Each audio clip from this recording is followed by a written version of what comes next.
Hi, I'm going to be talking about the Tiananmen Square massacres in 1989. There are different names for this, the most popular being the Tiananmen Square protest, the Tiananmen Square incidents, and the most common being the June 4th incident. Um, these protests inspired a movement called the 1989 Democracy Movement. Um, these protests were brought on specifically by the death of a pro-reform communist general secretary named Hu Yaobang. His death was April 15th in 1989. He died because he had a heart attack on April 8th, 1989, and spent a few days in the hospital and died April 15th. It was on the 22nd that students actually started the protests. Hu Yaobang was pro-reform. He was working to get rid of some Maoist policies that he wasn't really fond of.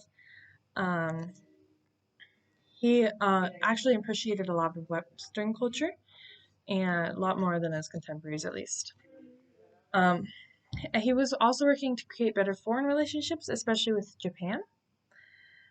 These protests started on the 22nd of April, but they kept going on for many weeks.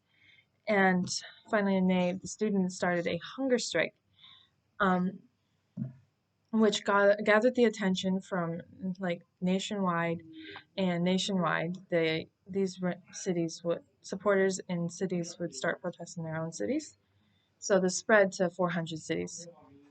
Um, on May 20th, however, the Communist Party leaders decided that that was a political threat and declared martial law.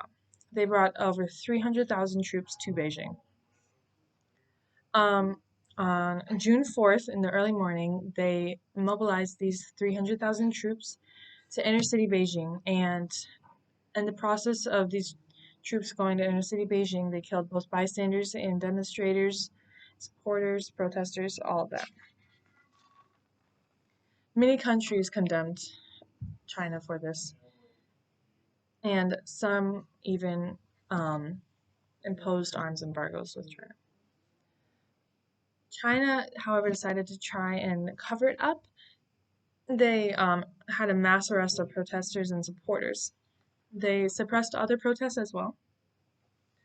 They expelled foreign journalists, strictly controlled the media presence on this specifically, strengthened police and internal security forces, and got rid of many of the officials they suspected were sympathetic. By that I mean that they either demoted or got rid of these officials standing in the Communist Party at all. These protests sadly didn't really cause much reform, and they actually ended up halting a lot of it. And this sort of still affects China to this day. Um, and this remains one of the most censored topics in China to this day as well. There are both official numbers and estimates, and the reason why the estimates are even being considered is because the official numbers are a little bit untrustworthy. The official numbers are 241 for the death rate and then several thousand injured. And the estimates for the deaths are around 2 to 3,000. So they are vastly different. Um, there are many reasons other than Hu Yaobang's death that this was brought on, such as inflation, economic reform, political corruption, nepotism, the third wave of democracy, and some revolutions of 1989 in Europe. Thank you for listening.